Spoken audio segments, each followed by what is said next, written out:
So I welcome you all. So we shall consider the explanation of law of independent assortment of characters. So already you know the statement of this law. So this law states that when two pairs of genes are combined in a hybrid, the segregation of one pair of characters is independent of the other pair of characters. So this is the statement. So here to explain, we shall consider the hybrid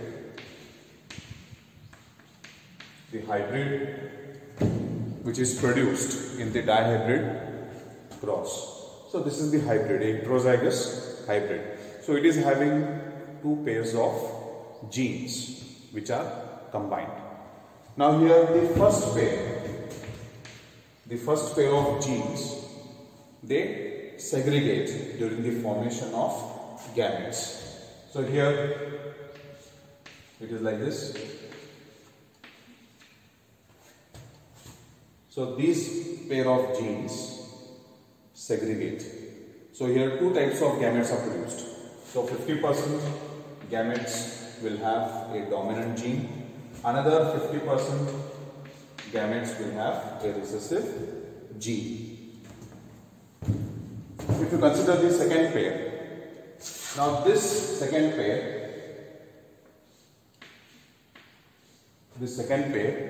also segregates.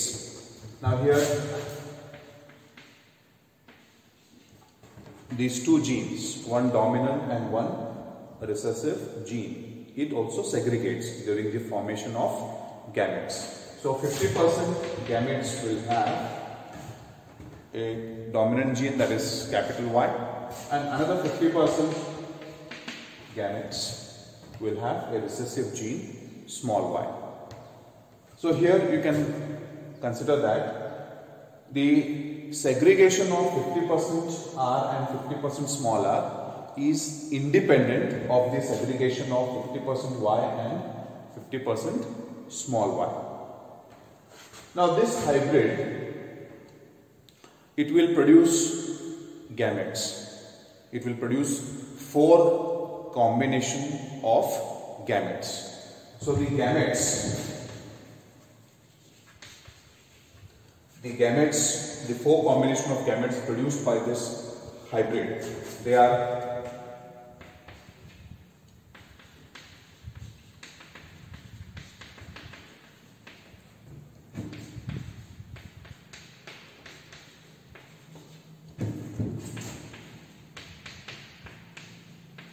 so these are the 4 combination of gametes which are produced by this hybrid, produced during dihybrid cross.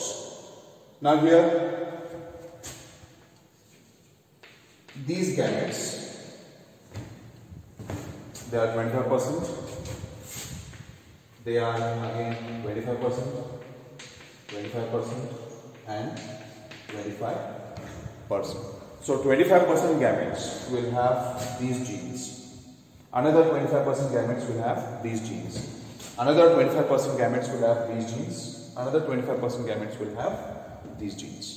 So we can say 1/4.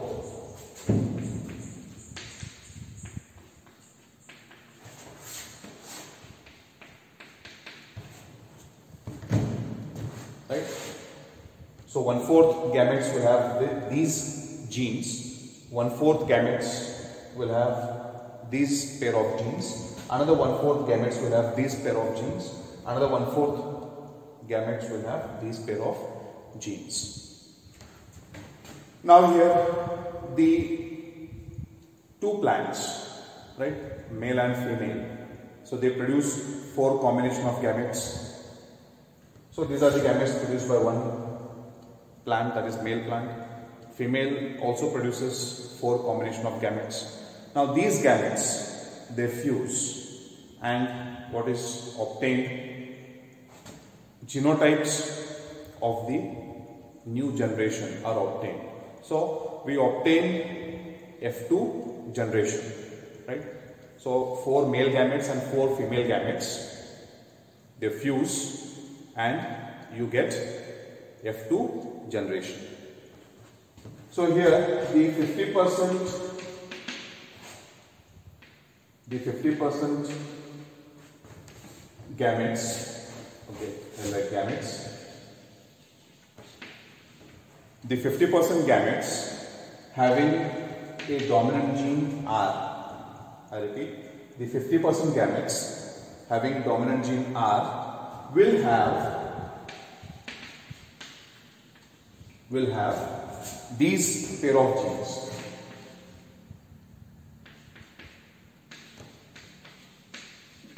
So 50% gametes having dominant gene R will have RY and R small y. Similarly, the 50% gametes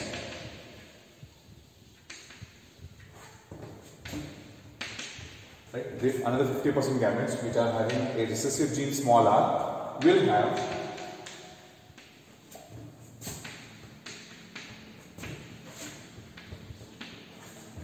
along with them will have this dominant y and small y, that is dominant gene and recessive gene.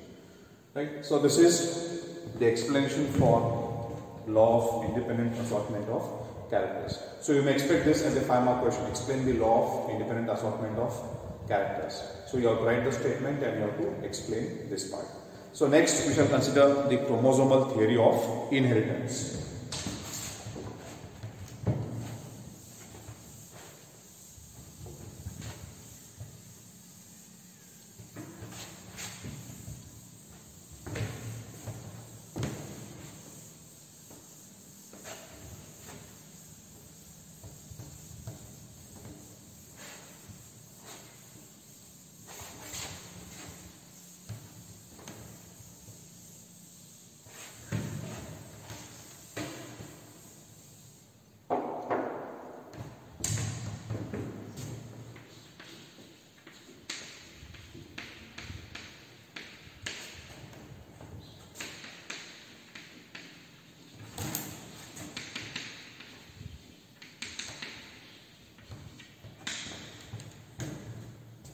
So we shall discuss the chromosomal theory of inheritance.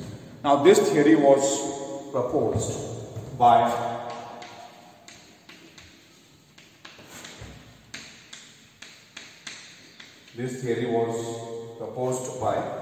Boveri and Sutton.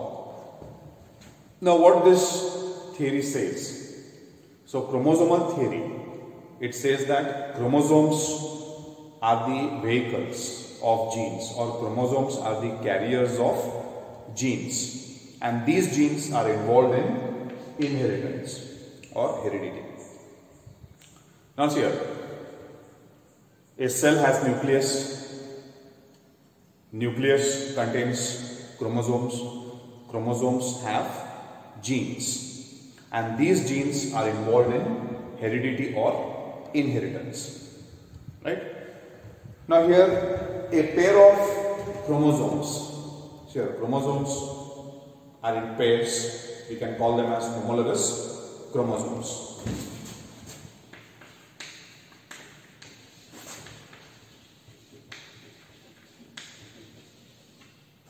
So a pair of chromosomes have a pair of genes. A pair of chromosomes have a pair of genes, and these genes are located on the same loci. Singular locus, plural loci. So what is this locus? It is the point on the chromosome where a gene is located. It is called locus. So a pair of chromosomes have a pair of genes, and these genes occupy the same loci. Now, these chromosomes, a pair of chromosomes, they segregate during the formation of gametes. When chromosomes segregate, even genes also segregate during the formation of gametes. Now, these segregated chromosomes, they again recombine during fertilization to form a diploid zygote. So, Boveri and Sutton, they observed certain similarities in the behavior of chromosomes and genes. So they noted that the behavior of chromosomes is parallel to the behavior of genes. So what are the similarities here between chromosomes and genes? See here, both chromosomes and genes, they occur in pairs. Chromosomes and genes, they are present in pairs. Then both chromosomes and genes, they segregate, they separate during the formation of gametes. Chromosomes segregate during formation of gametes. Since genes are present on the chromosomes, genes also segregate. So along with chromosomes, genes also segregate during the formation of gametes. Both chromosomes and genes, they assort independently. They show independent assortment. The separation of one pair of chromosomes is independent of the separation of another pair of chromosomes. Similarly, the separation or segregation of a pair of genes is independent of the segregation of another pair of genes. So these are the similarities in the behavior of chromosomes and genes which were noted by Boveri and Sutton. So that is about the chromosomal theory of inheritance. So in this video we have discussed the law of independent assortment of characters and the chromosomal theory of inheritance. You can expect certain questions on this part. So with this, we shall conclude this video. Thank you.